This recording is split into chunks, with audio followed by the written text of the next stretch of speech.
tidak mendapatkan imbalan secara langsung dan digunakan untuk kesempatan negara bagi sebesar-besarnya kemakmuran rakyat. Fungsi wajib pajak disebut juga fungsi utama pajak atau vertikal, yaitu untuk dipergunakan untuk memasukkan dana secara optimal ke kas negara berdasarkan undang-undang yang berlaku.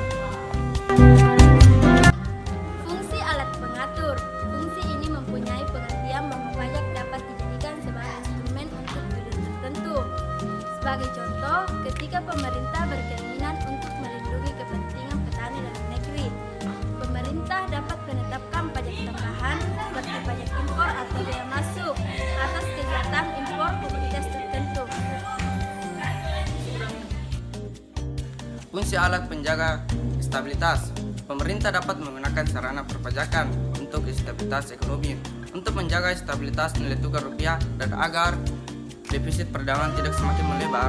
Pemerintah dapat menetapkan kebijakan pengenaan PPNBM terhadap impor produk tertentu yang sangat mewah. Fungsi sarana redistribusi pendapatan. Pemerintah membutuhkan dana untuk membiayai pembangunan infrastruktur seperti jalan raya dan jembatan. Kebutuhan akan dana itu dapat dipenuhi melalui pajak yang hanya dibebankan kepada mereka yang mampu membayar pajak saja.